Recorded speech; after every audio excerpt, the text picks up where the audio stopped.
Eh, Muy buenos días nuevamente. El día de hoy vamos a desarrollar el tema de instituciones supletorias del amparo familiar.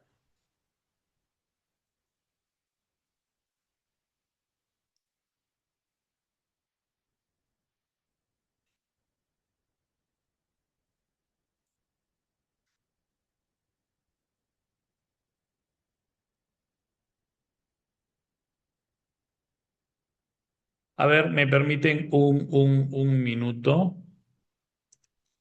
A ver, vamos a ver.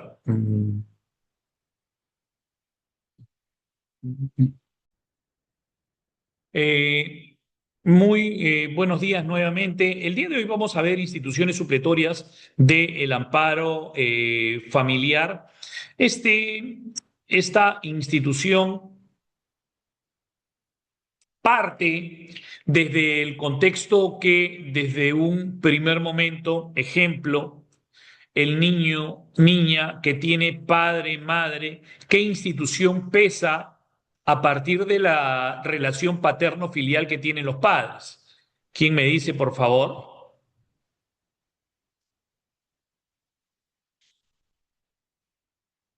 ¿Qué relación parte de la relación paterno-filial del padre, de la madre, respecto de sus hijos?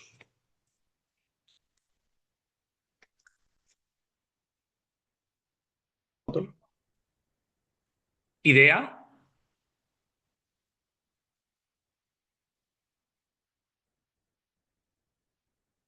¿Abrió su audio por ahí? ¿Alguien? ¿O por el chat?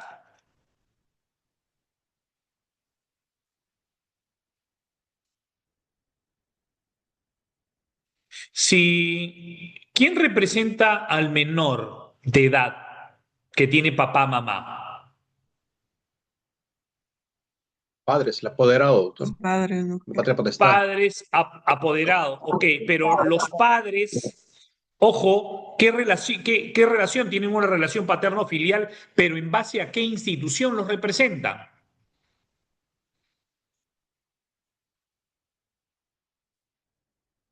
¿Qué institución pesa que es el poder deber del padre y de la madre de preocuparse de la persona y de los bienes de su menor hijo? La patria Patria potestad. potestad. La patria potestad.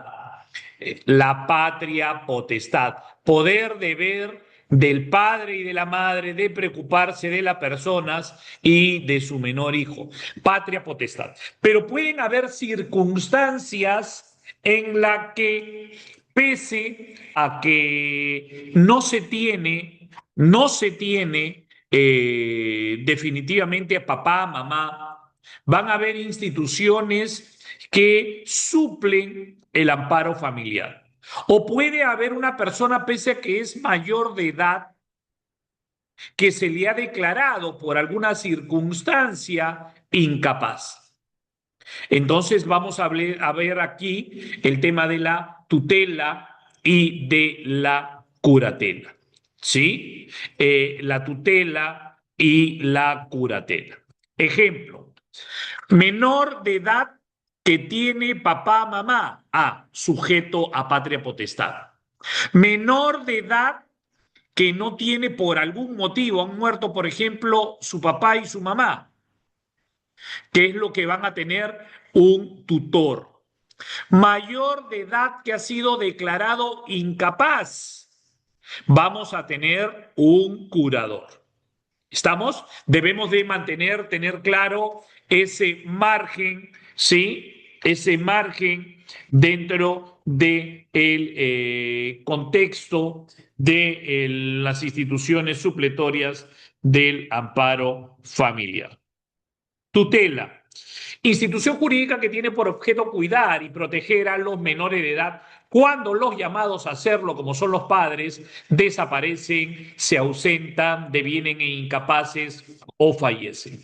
Por uno u otro motivo, el padre y la madre no puede ejercer la patria potestad. ¿Sí? Murió devino incapaz, se encuentra ausente, dependiendo de las circunstancias que se establezcan. Es así que el ordenamiento nos establece tutores, ¿sí? Tutores, ejemplo. En un primer contexto puede verse el tema de la tutela testamentaria, la legítima tenemos, la dativa, la estatal, la oficiosa o irregular.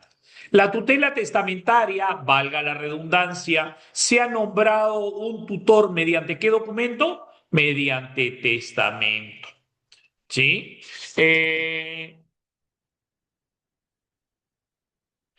Puede ser la tutela legítima. Quienes ejercen esa tutela legítima, los abuelos, demás ascendientes, ahí prefiriéndose al más próximo, al más remoto, dentro del orden familiar. También se tiene la tutela dativa. ¿Sí? Aquí, como veremos en un momento, el Consejo de Familia nombrará un tutador dativo a una persona residente en el lugar del domicilio del menor. ¿Quién nombra este? El Consejo de Familia, que lo veremos en la parte final.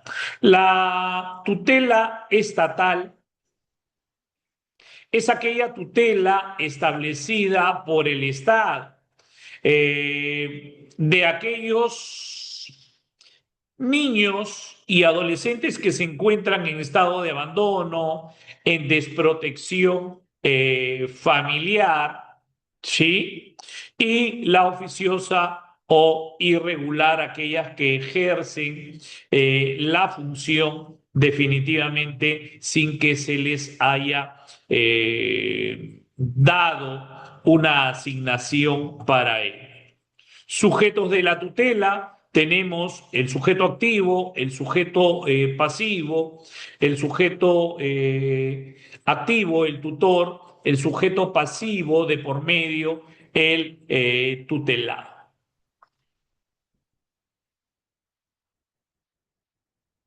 Sí. El artículo 515 del Código Sustantivo nos establece las circunstancias, ¿sí?, en el que se puede sacar impedimentos para ser tutor. En este contexto se tiene, ejemplo, que los menores de edad están impedidos de ser tutor. Si fuera nombrado en testamento o por escritura pública, ejercerán el cargo recién cuando llegue a la mayoría de edad.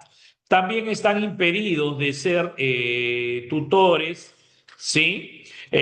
Los sujetos a curatela, así como también los deudores o acreedores del menor por cantidades de consideración, ni los fiadores de los primeros, a no ser que los padres los hubieran nombrado sabiendo esta circunstancia.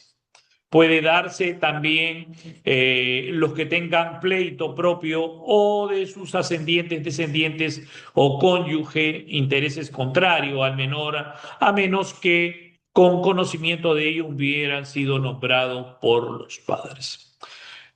También está impedido de ejercer el cargo de tutor los enemigos del menor o de sus ascendientes o hermanos, así como también los excluidos expresamente de la tutela por el padre o la madre.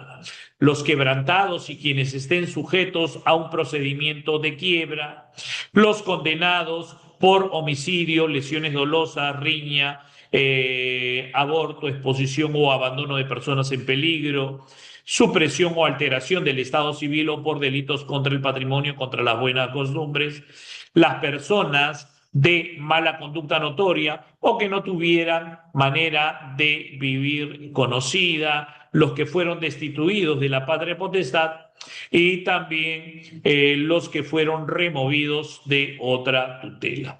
Miren, dentro de las figuras de aquellas personas, el perfil eh, que se quiere para el tutor busca, establece el impedimento para aquellas personas que en específico van a darse de por medio eh, lo concerniente a proteger los bienes, proteger el patrimonio y tenga una buena conducción en ese menor.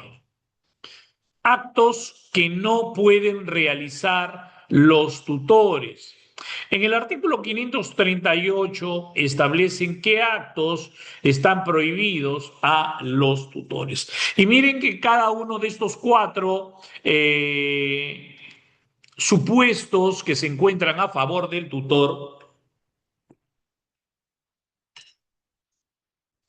tratan de cuidar, ¿sí? Tratan de cuidar específicamente todo lo concerniente a el patrimonio, las personas, que no se vayan a aprovechar de los bienes. Comprar o tomar en arrendamiento los bienes del menor. ¿Por qué? Porque si él toma la decisión de ser parte y él mismo se arrienda, podría tener un beneficio. Ejemplo, dentro del mercado del arrendamiento de ese bien no baja de $2.000 mensuales y él hace un contrato de arrendamiento por 8 años a $400 mensuales, con la posibilidad de que quien está arrendando pueda subarrendar. ¿Qué es lo que va a hacer? Se está aprovechando, está alquilando por un precio ínfimo supuestamente y lo va a sacar o lo va a subarrendar a un precio mayor como el que corresponde al Estado. Adquirir cualquier derecho de acción contra el menor. También eso va en contra de los derechos e intereses del tutelado. Disponer de los bienes del menor a título gratuito. También perjudica el patrimonio.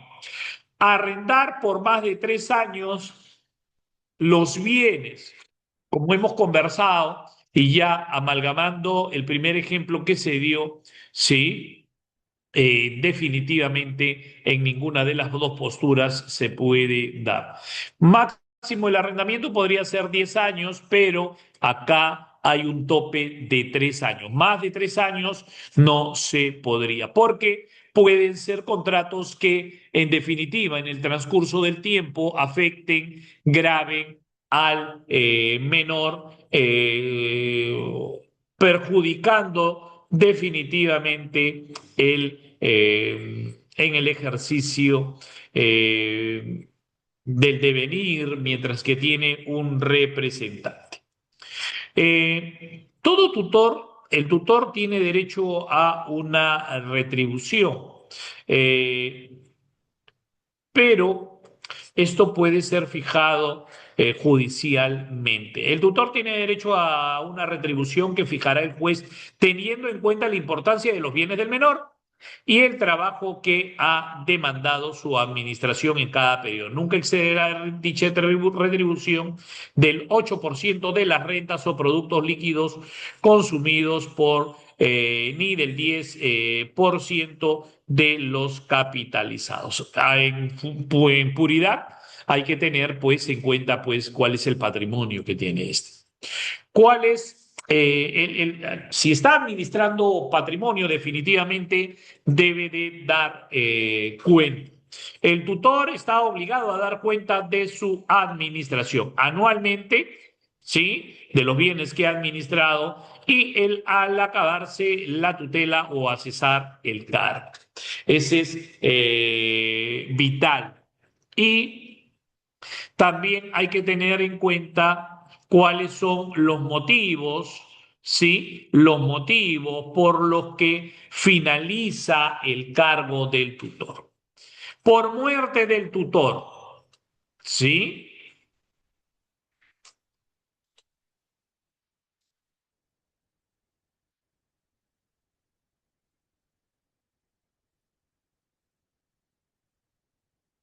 eh, cese del cargo del tutor por muerte del tutor, por renuncia del tutor, por declaración de quiebra, ¿sí? Por su no ratificación por el Consejo de Familia y por haber sido removido del cargo. Pero también tenemos lo que corresponde cuando llega al fin del cargo y esto se acaba por la muerte del menor. Si no tenemos menor de por medio, sí, definitivamente no podría pues ya ejercerse cargo. Por llegar el menor a los 18 años de edad. Claro, porque igual como termina la patria potestad al llegar a los 18 años, también el tutor llega a fin el cargo cuando adquiere la mayoría de edad. Por cesar la incapacidad del menor conforme al artículo 46, por cesar la incapacidad del padre o de la madre en el caso del artículo 580, ¿sí? Y por ingresar el menor bajo la patria potestad. El artículo 46, recuerden que da una suerte el tema de la capacidad adquirida, en el que una persona pues tiene ciertos tipos de capacidad con la finalidad de poder hacer algunos actos, demandar, impugnar, celebrar conciliaciones, entre otros. Nosotros también hemos establecido la figura de la curatela y quienes están sujetos a curatela. Están sujetos a curatela aquellas personas que se encuentran establecidas en el artículo 44, numeral 4, 5, 6, 7 y 8. Eh, por favor, quién tiene su código a la mano? Tenga la amabilidad. ¿Algún joven, alguna señorita? ¿Qué artículo, doctor? Caballero, tenga la amabilidad. Es el artículo 44.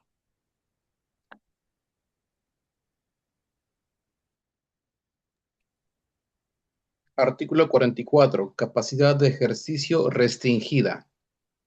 Tienen capacidad de ejercicio restringida: 1. Los mayores de 16 y menores de 18 años de edad. 2, 3, derogado. 4, los pródigos. 5, los que incurren en mala gestión. 6, los ebrios habituales. 7, los toxicómanos. 8, los que sufren pena que lleva anexa a la interdicción civil. 9, las personas que se encuentran en estado de coma, siempre que no hubiera designado un apoyo con anterioridad. Doctor. Muy agradecido. En todo caso, los numerales 4, 5, 6, 7 y 8, muy agradecido, caballero, son aplicables a la curatela, el pródigo, el ebrio habitual, etc., etc. Institución, la curatela es la institución de amparo familiar que se ejerce para proteger a las personas incapaces mayores de edad, cuidar de su vida y de sus bienes y representarlos en los actos de la vida. Al igual como se tienen, ¿sí? Algunos hechos, algunas circunstancias en relación a las clases de tutela, también se tienen clases de curatela, ¿sí? Tenemos, por ejemplo, la curatela testamentaria o escrituraria, que en el cual se nombra un curador mediante un testamento o por escritura pública. La curatela legítima, ya lo hemos conversado. La curatela legítima es la establecida definitivamente por los familiares, teniendo en cuenta los más cercanos a los más lejanos, siendo los más lejanos, estableciendo quién es más idóneo para el ejercicio del cargo. También tenemos la dativa, en la cual el Consejo de Familia es quien nombra quién va a ser el curador. Y la especial que se da en casos puntuales y especiales en relación a la curatela que se pueda formular en beneficio de esta persona que se ha declarado incapaz. Nosotros tenemos, dentro de ese contexto, tenemos el artículo 565 que nos va a decir cuáles son los fines de la curatela. En primer lugar, la finalidad es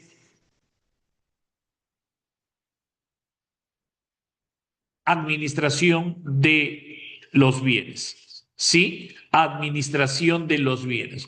Esta persona declarada incapaz, por ejemplo, que tiene algún problema,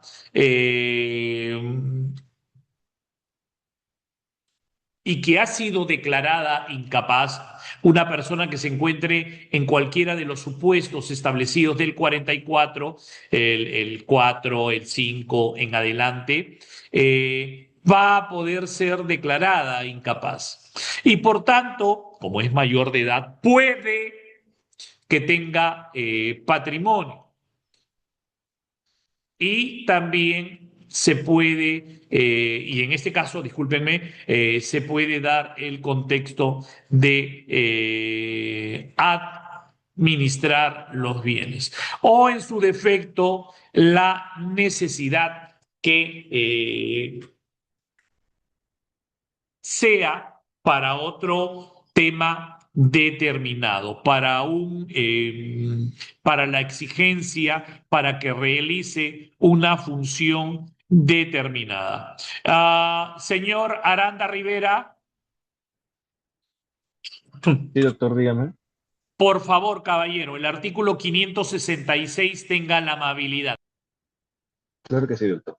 Artículo 566. Requisito indispensable para la curatela. No se puede nombrar curador para las personas con capacidad de ejercicio restringida contempladas en el artículo 44, los numerales 4 al 7, sin que preceda declaración judicial de interdicción.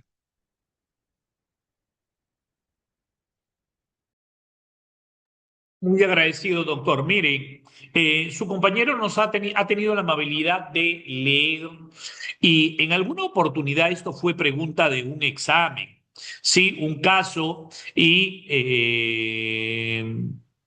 deben de tener en cuenta que una persona, por más que esté en algunas de las causales del artículo 44, de los numerales 4 al 7, no es que en directo se tenga problema, se tenga ya necesariamente se le nombre un curador. A esta persona que esté dentro de los supuestos del artículo 4 al 7 del artículo 44, primero tiene que seguirse un proceso de interdicción, ¿sí? No se le va a poder nombrar curador sin que se haya dado, sin que se haya declarado su incapacidad vía un proceso de interdicción. ¿Sí? Eso debemos de tenerlo muy en cuenta. No va a haber curador si no hay proceso de interdicción. ¿Sí? En los numerales 4 al 7, 4, 5, 6 y 7. Debemos de tenerlo muy, muy en cuenta. Para reiterar, Becerra López,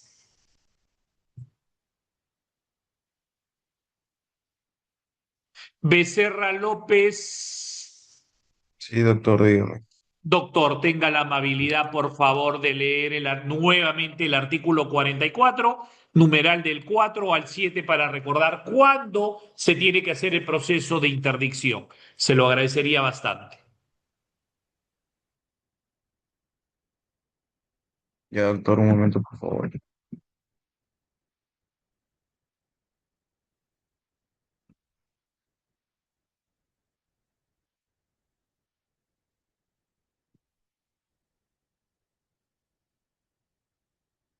Artículo 44, ¿no, doctor? Así es, del numeral 4 al 7, doctor, por favor.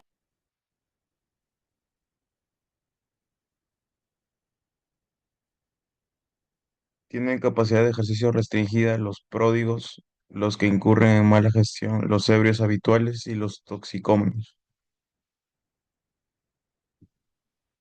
Muy agradecido. Ejemplo, tenemos un pródigo, tenemos un toxicómano, y si no se le ha hecho un proceso de interdicción por el cual se le declara incapaz, definitivamente no podríamos nosotros nombrarle un curador. ¿Sí? ¿En quiénes recae el cargo de curador? En primer lugar, directamente al cónyuge no separado judicialmente, ¿sí? Después a los padres, después a los descendientes, prefiriéndose los más próximos a los más lejanos, y en igualdad de grado al más idóneo, los abuelos y demás ascendientes, y los hermanos. Miren la prelación que se tiene. Puede venir un caso en el que la cónyuge se encuentre legalmente separada de cuerpos. Pregunto, ¿ella podría ser curadora?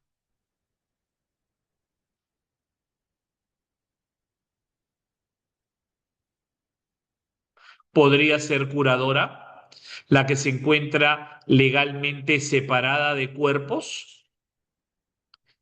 Sí, no.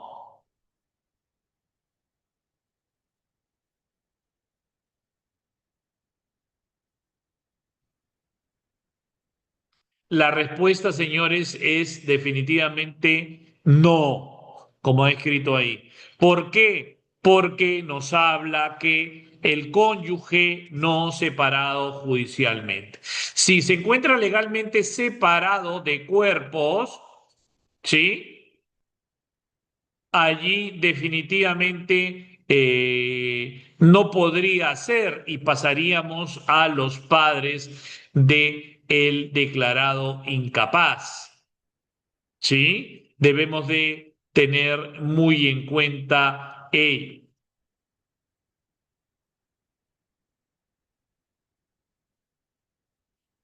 Debemos de tener en cuenta que hay una institución que se encuentra íntimamente vinculada a la tutela y a la curatela. Y es el caso del Consejo de Familia. ¿Sí? Es el Consejo de Familia. El Consejo de Familia, estudiantes, señoritas, caballeros, es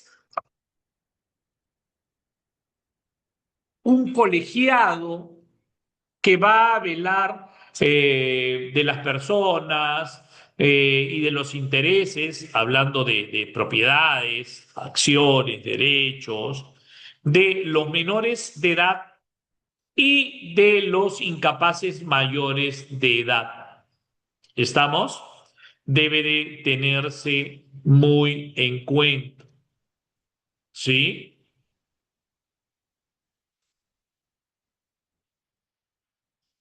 El consejo de familia está constituido por los parientes cercanos, allegados al menor de edad o al incapaz adulto cuando carece de padres o teniéndolos han devenido en incapaces, lo mismo que van a buscar de tutelar, ¿sí?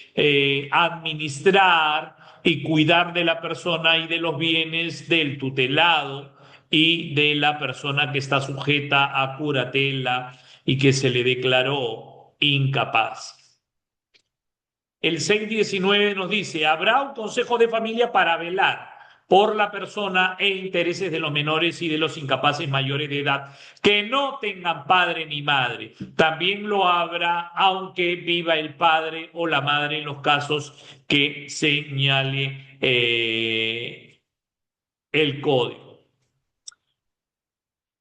En el caso del tutor legítimo, como bien sabe, son familia que ejerce la curatela sobre el padre o la madre no se hallará sujeto a consejo de familia en los casos que lo estarían los padres. Hay que tener en cuenta que el consejo de familia son integrantes propiamente la familia.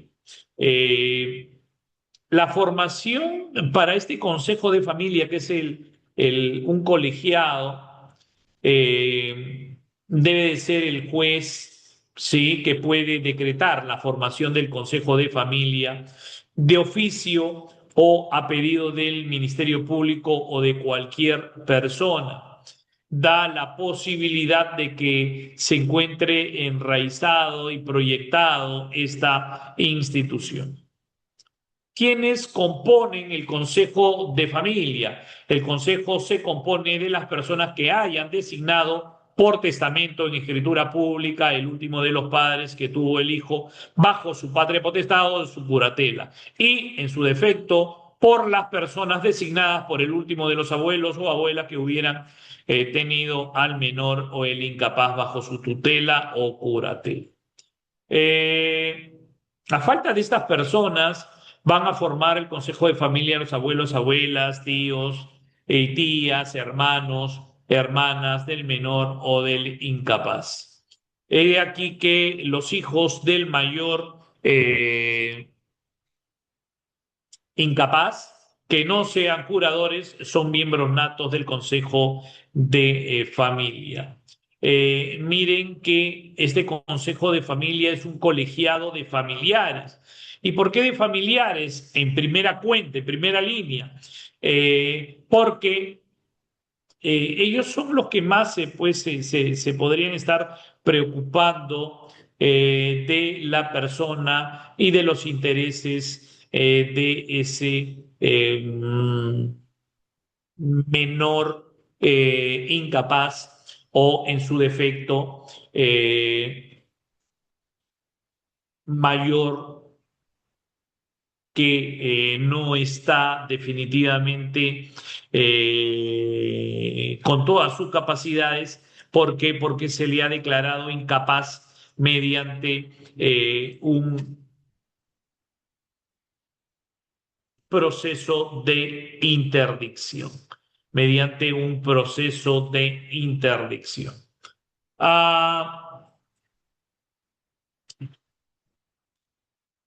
Cuando el juez lo convoca, el consejo de familia se da a solicitud del tutor o del curador o de cualquiera de sus miembros y cada vez a su juicio el interés del menor o del incapaz. Este consejo de familia va a establecer, va a dar las posibilidades que se establezca dentro de este contexto la potestad de que pueda ejercer sus funciones con la finalidad de preocuparse, tomarle las mejores decisiones en favor de ese niño o adolescente que no se encuentra bajo patria potestad o el mayor de edad que ha sido declarado incapaz. Desde ya, y ahora lo van a tener en la tarde, el próximo trabajo de campo va a ser específicamente, chicos, es formular una infografía en base a las clases de tutela y las clases de curatela, estableciendo quiénes integran la misma. ¿Sí? Recuerden, ese va a ser el siguiente trabajo de campo a presentar hasta el domingo. Ahora van a tener el detalle en la plataforma con la finalidad de que pueda establecerse, pues, y puedan entregar dentro del plazo establecido. Ahora, a partir de este momento vamos a empezar, chicos, chicas, a desarrollar una institución que definitivamente se encuentra fuera de derecho de familia, pero que en específico es una institución muy vinculada al derecho de familia, porque quien no es familia no hereda de ordinario. ¿Sí? Por ejemplo, para la sucesión intestada, todos los herederos son familia en la sucesión intestada. En la testamentaria se pueden incorporar pues a personas o instituciones que no sean familia. Antes de empezar esta institución que está íntimamente vinculada al derecho de familia, voy a permitirme explicarle el panorama de temas vitales que deben de tener en cuenta para que no haya ningún contratiempo y ya se comprenda toda esta institución. Voy a hacer en este momento pizarra. Ok.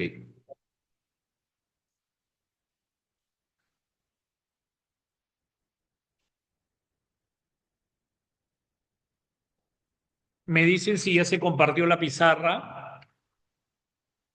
Sí, doctor. Sí, doctor. Ok.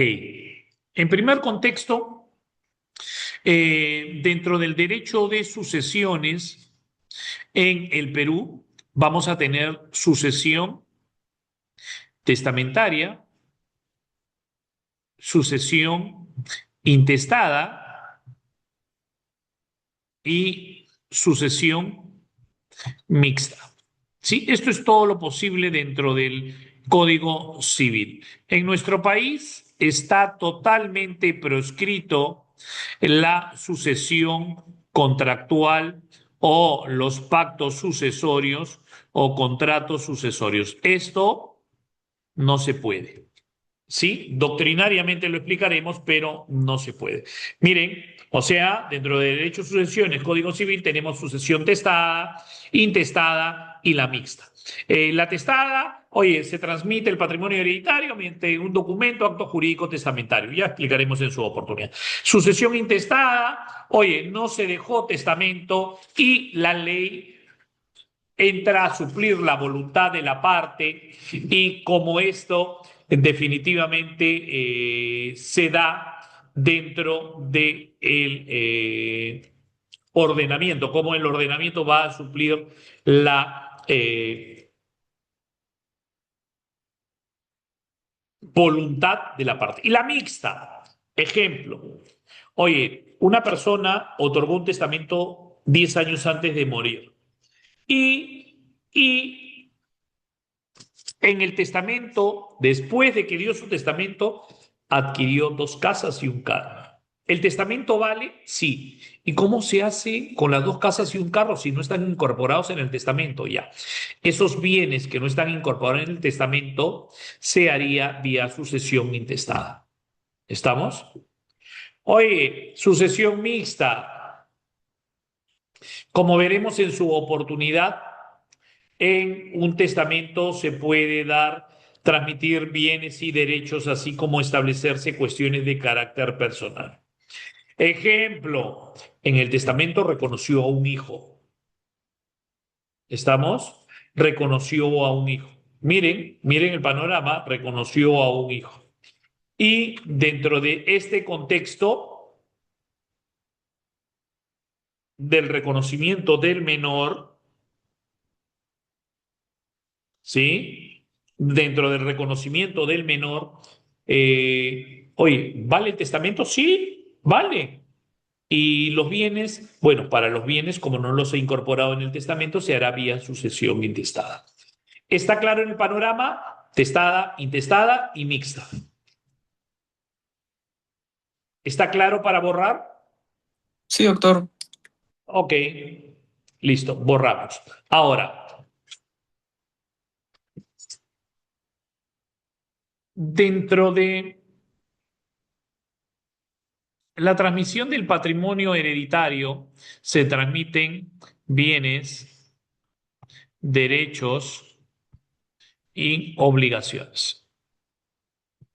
Obligaciones. ¿Ya? Y por tanto, bueno, tenemos un primer contexto. Vamos a tener tres escenarios. ¿Ya? Vamos a tener tres escenarios. ¿Sí? Eh, digámoslo así, el fundamento, la filosofía que tiene la sucesión testamentaria en el Perú trata de cuidar, proteger a la familia. Por tanto, dentro de todo el patrimonio hereditario va a haber una parte intangible que va a denominarse la legítima. Y la legítima le corresponde a los legitimarios. ¿Y quiénes son los legitimarios? Los herederos forzosos. Descendientes, ascendientes, cónyuge o conviviente. Ejemplo, si tengo descendientes, o sea, la legítima va a ser 2/3. Y la parte de libre disponibilidad o libre disposición va a ser 1/3. Miren, descendientes, 2/3 de legítimo. Oye, y si hay ascendientes nada más de herederos, va a ser igual, legítima, 1/2, y parte de libre disponibilidad o libre disposición, vamos a tener igual 1/2. Oye, no se tienen herederos forzosos. No hay herederos forzosos. Ah, perfecto. Todo el patrimonio, Libre disposición, ¿no? así es, todo el patrimonio. No tengo herederos forzosos, puedo disponer de todo el patrimonio. Oye, algo adicional. Y si tenemos cónyuge, ¿qué regla se le aplica? A la cónyuge se le aplicaría la misma regla que a los descendientes, cónyuge o conviviente. ¿Sí? Cónyuge o conviviente. Entonces, debemos de tener en cuenta algo. La legítima es la parte intangible que le corresponde a los herederos forzosos. Y esa legítima va a variar dependiendo de la calidad de herederos que tenemos, primer orden, segundo orden o tercer orden. Y si no hay herederos forzosos, Todo es parte de libre disponibilidad o libre disposición. ¿A quién se la puedo entregar? A quien quiera. En la parte de libre disponibilidad puedo otorgar todo lo que conciba como dentro de esta esfera de un tercio, un medio, yo puedo disponer absolutamente de todo. Hasta aquí, ¿alguna pregunta, algún interrogante?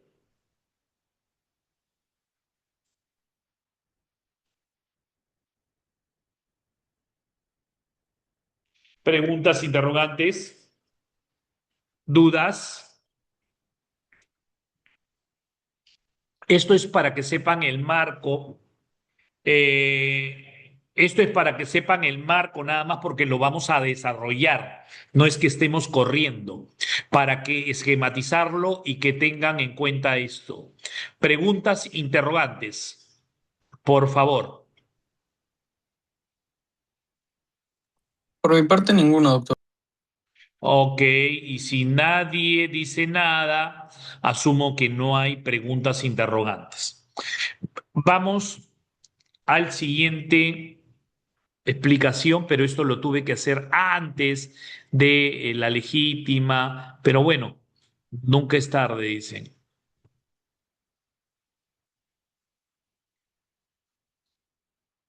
Ahora, ¿qué genera la herencia? ¿Qué genera la transmisión del patrimonio hereditario? ¿Quién me dice? Ideas. Derechos y Derechos, obligaciones. ¿Pero qué lo genera? La transmisión de bienes, derechos, obligaciones, pero ¿qué genera ello? ¿Cuándo se genera ello?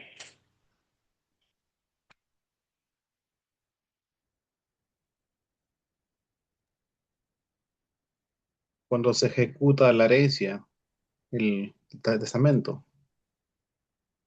Con la manifestación de la voluntad, doctor. No. ¿Qué genera la transmisión del patrimonio? La muerte de una persona, que se va a denominar causante. ¿Ya? La muerte, no hay sucesión de persona viva. ¿Sí? Toda la transmisión del patrimonio hereditario o la apertura de la sucesión se da porque ha muerto una persona. Eso para empezar. Ahora, por otro lado, debemos de tener en cuenta lo siguiente. Que tenemos descendientes. Los descendientes van a ser herederos de primer orden hereditario. ¿Sí? Vamos a tener ascendientes. Son herederos del segundo orden hereditario. Cónyuge o conviviente son herederos del tercer orden hereditario. ¿Sí? Ojo que estamos diciendo descendientes, no estamos diciendo hijo. O sea, si hablo de descendientes va a ser hijo, nieto, bisnieto, tataranieto, etc., etc. Si hablamos de ascendiente, va a ser, ejemplo, padre, abuelo, bisabuelo, tatarabuelo, etc., etc. ¿Estamos? Y acá, tercer orden hereditario.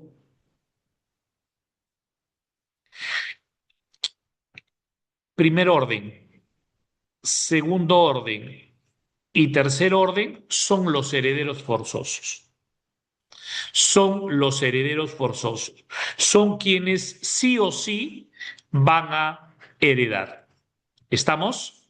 Son los que sí o sí van a heredar. Eso es en un primer contexto. Dos,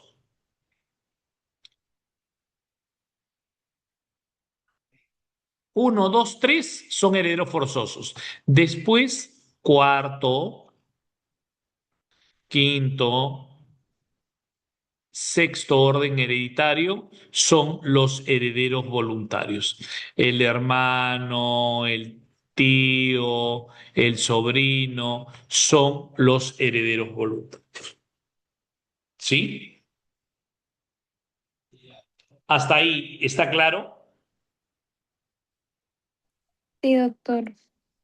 Ahora, Deben de tener en cuenta una regla. Los órdenes hereditarios más cercanos van a excluir a los más lejanos. Los órdenes hereditarios más cercanos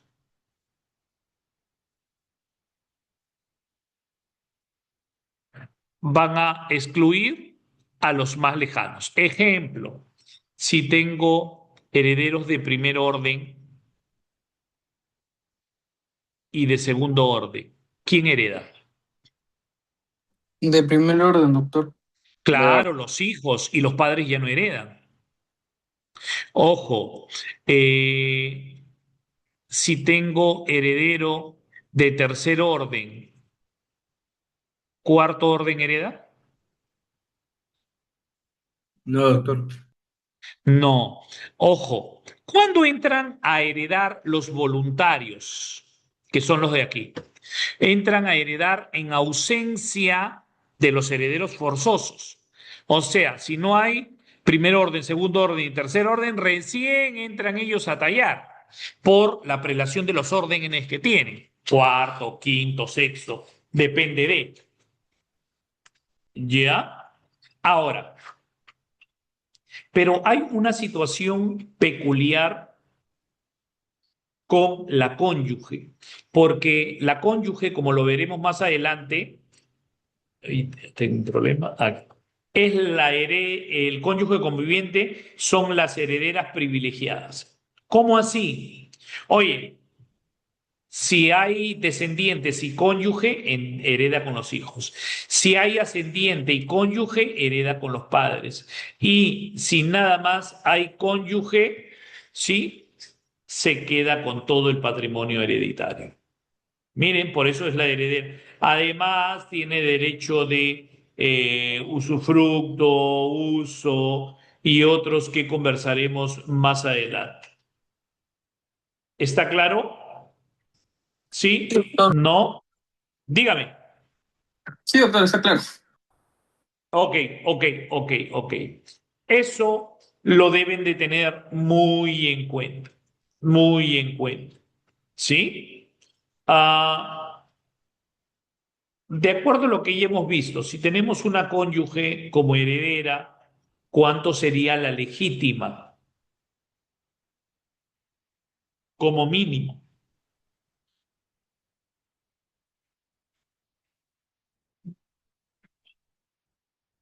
A ver, ya lo hemos visto en el gráfico anterior.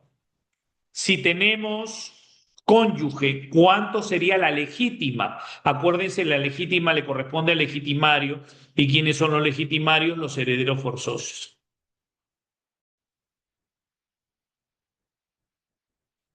Vamos, chicos, chicas, a ver.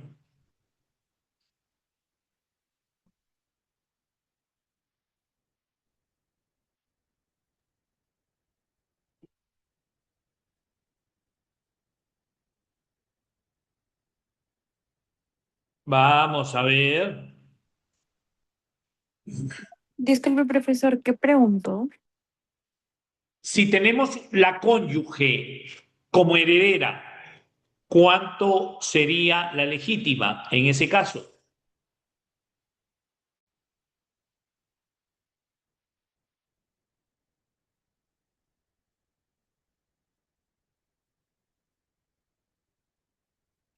Acuérdense, señores, si ya lo hemos visto hace un momento, si tengo, a ver, descendientes, ¿cuánto es la legítima? 2/3. Perfecto. Si tengo ascendientes, ¿cuánto es la legítima? Medio. Un medio. Y a la cónyuge, ¿qué regla se le aplica? Si tenemos como heredera a la cónyuge.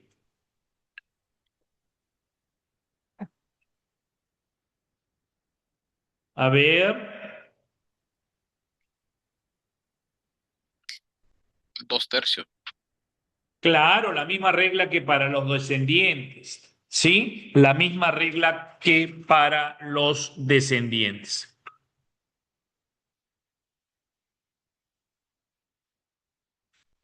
Vamos a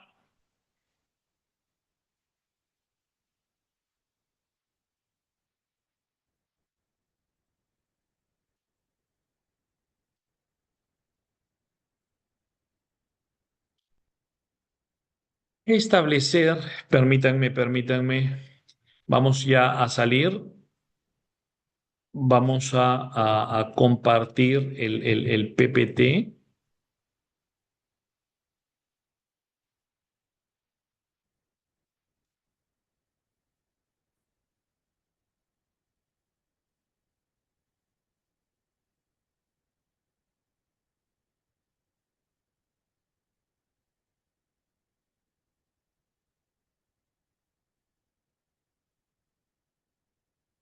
¿Se ve? ¿No se ve? ¿Me confirman?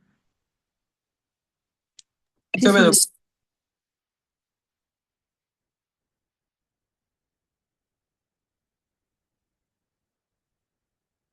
Ok, perfecto. Vamos a ver, como ya hemos comentado y adelantado, el derecho de sucesiones. El derecho de sucesorio está referido al ingreso de una persona en el lugar de otra que acaba de fallecer, tomando la posesión jurídica que a ésta le correspondía. ¿Sí? El concepto de sucesión hereditaria, conjunto de principios según los cuales se realiza la transmisión del patrimonio hereditario de alguien que deja de existir. Acuérdense, necesariamente hay la muerte de una persona para que se inicie la sucesión. Transmisión del patrimonio de una persona que muere a una, disculpen, a una o varias personas que le sobreviven. Transmisión patrimonial a causa de muerte. Miren, distintos significados, conceptos que se da por ello. Significado del término sucesión proviene del verbo latino suceder y del correspondiente sustantivo sucesivo. El lenguaje jurídico es la situación jurídica a través de la cual una persona reemplaza o sustituye a otra para recibir las obligaciones y derechos en todo o en parte. Las acepciones del término sucesión tenemos una genérica y tenemos otra restringida y específica. Sucesión en la persona del causante como una suerte de sustitución de la personalidad del difunto o, a ver, tenemos problemas. ¿Sí? Personalidad del difunto o sucesión en los bienes del difunto. Ello viene del derecho, desde el derecho romano, esta idea. En todo caso, tal y como hemos venido en el contexto sucesorio, tenemos sucesión testamentaria, donde tiene capital importancia la voluntad del causante, quien ordena su sucesión y transmite su patrimonio para después de su muerte. Y también la sucesión legal, sucesión intestada o denominada ab intestato, prima la voluntad de la ley, siendo ella la que se encarga de convocar a los sucesores. Clases de sucesión, como hemos conversado. Es posible que coexista la sucesión testamentaria y la legal. Allí estamos en la sucesión mixta, que ya lo hemos conversado. En nuestro país no existen, no se permiten también los pactos sucesorios o contratos sucesorios, porque están terminantemente proscritos dentro de nuestro ordenamiento. ¿Qué es la sucesión contractual? Lo explicamos para efectos de conocimiento doctrinal. Convención mediante la cual una de las partes se obliga frente a otra a procurarle derechos sucesorios como heredero o legatario en su propia sucesión. Es el acuerdo de voluntades entre el futuro causante y otros interesados, organizando la sucesión de aquel o estos interesados sin intervención de el causante. La sucesión contractual tiene condiciones. Número uno, que se celebre en previsión de una herencia futura. La sucesión aún no se ha abierto, que el objeto del contrato forme parte de esta sucesión total o parcialmente y que el pacto se celebre en mérito de un derecho hereditario. Torbe dijo que eso está prohibido, ¿verdad? En nuestra La legislación. Claro, a ver, la sucesión, como les dije, estoy explicándole por un tema doctrinario, que tengan conocimiento, pero la sucesión contractual o los pactos sucesorios están prohibidos en nuestro ordenamiento. ¿Sí? Lo único que se admite, sucesión testada, sucesión intestada y sucesión mixta. Nada más, tal y como explicamos en la parte inicial.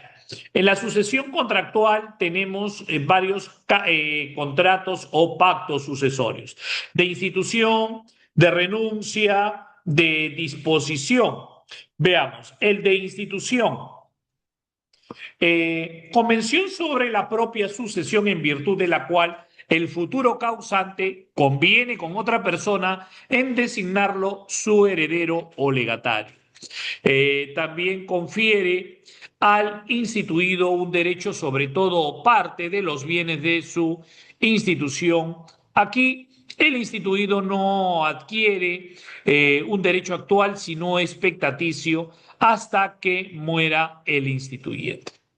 Otro, pacto de renuncia, celebrado entre el futuro causante y su futuro heredero. Este último renuncia total o parcialmente a su calidad de heredero, apartándose de toda o de una parte de la herencia que le corresponderá. El objeto de este contrato es que el futuro causante adquiera mayor capacidad sucesoria. Y por último, tenemos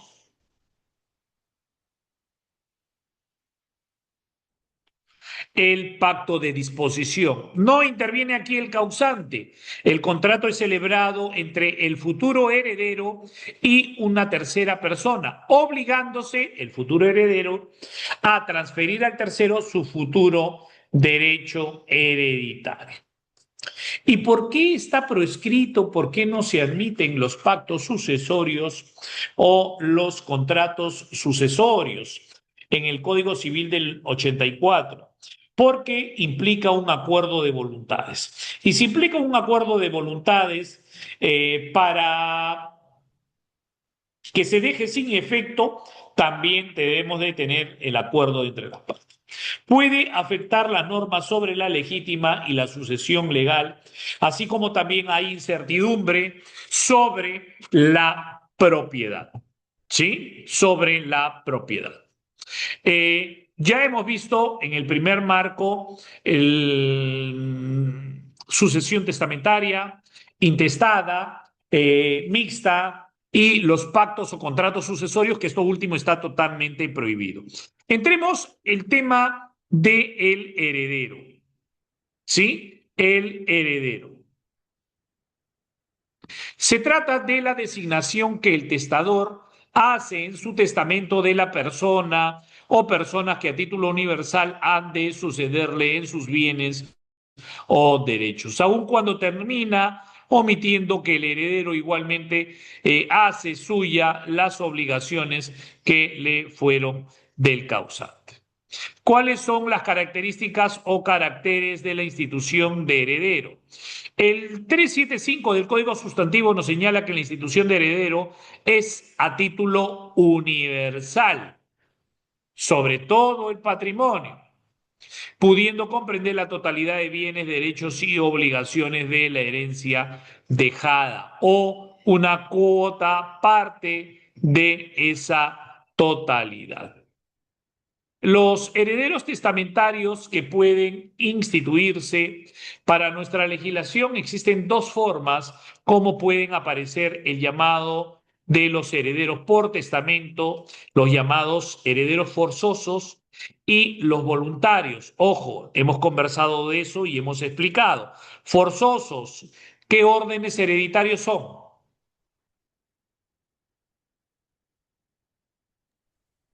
A ver, los forzosos, ¿qué orden hereditario son?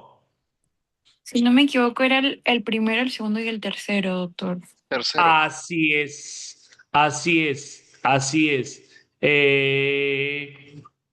Y los voluntarios, cuarto, quinto y sexto. ¿Sí? También tenemos la figura, que lo hemos conversado, para efectos del testamento, los legatarios.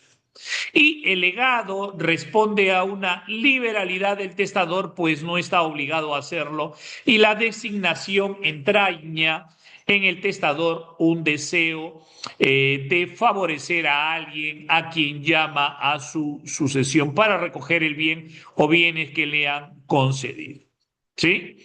El legatario no sucede al causante en su patrimonio y en su consecuencia diríamos que más en su sucesor resulta siendo un acreedor de la masa hereditaria. Sin embargo, el legislador lo llama sucesor a título particular. ¿Cuáles son los límites legales? Hay que tener en cuenta que en el entendido que los sucesores, la primera obligación a cumplir es el pago de la herencia. ¿Sí? Ahí está pues el pago de la legítima, entonces el legado está limitado a la cuota que es a la libre disposición del causante. En consecuencia, si el testador tiene herederos forzosos, deberá respetarse las cuotas de los mismos para proceder a instituir al legatario. Pues, de caso contrario, tales legados no tendrían efectos o en todo caso se reduciría hasta los límites legales. Así, si el testador tiene descendientes o cónyuge, la ley le permite disponer libremente del tercio de su patrimonio, tercio que sería el límite para instituir legatarios, y si los herederos forzosos fueran solo ascendientes, entonces se pueden instituir legatarios hasta el 50% del patrimonio. Si no hubieran los llamados herederos forzosos, en todo caso no hay porción disponible, sino en todo caso libre disposición de la totalidad del patrimonio. ¿Sí? Y eso lo hemos conversado. Oye, tenemos descendientes. ¿Cuánto es la legítima? ¿Quién me dice? 2/3, doctor. ¿Y cuánto es la parte de libre disponibilidad o libre disposición? Un tercio. Tercio, doctor. Perfecto. Si tenemos ascendientes, ¿cuánto es la legítima? También 2/3, si no me equivoco. Perfecto. ¿Está bien? ¿Está seguro de eso? Sí, doctor. A ver, otra intervención por ahí. Si ratifica lo que dice su compañero. Si hay ascendientes, la legítima, ¿cuánto es? A ver, me ha dicho su compañero 2/3. Un tercio, doctor. La legítima, teniendo ascendientes, es 1/3. Medio, doctor. Un medio. Un medio. Acuérdese. Si tengo descendientes, son 2/3 la legítima. Contrario censu, la parte de libre disponibilidad es 1/3. Oye, si tengo ascendientes, la legítima es 1/2. Por tanto, la parte de libre disponibilidad es 1/2. Oye, y si no tengo herederos forzosos, puedo disponer del 100% del patrimonio. O sea, el 100%, todo mi patrimonio es parte de libre disponibilidad o libre disposición. La ley faculta al testador para imponer condiciones o plazos e incluso cargos a los llamados legatario, siempre y cuando no vaya contra las normas del orden público, las buenas costumbres y no afecte los derechos del orden público, las buenas costumbres y, discúlpenme, y no afecte los derechos fundamentales de la persona, tal como se expresa en el artículo 738 del Código Civil. El 738 del Código Sustantivo del Código Civil establece a la letra lo siguiente. El testador puede disponer legatarios con la parte del disponible si tiene heredero forzoso, ¿sí? Y no teniéndolos hasta la totalidad de sus bienes y señalar los que asigna a cada uno de los legatarios. El testador puede imponer tanto a los herederos voluntarios como a los legatarios condiciones y cargos que no sean contrarios a la ley, a las buenas costumbres y al libre ejercicio de los derechos fundamentales. Debemos de tener muy en cuenta ello. Adelanto hasta aquí. Uy, no está abierto ya. Hasta aquí. Preguntas, interrogantes, chicos, chicas.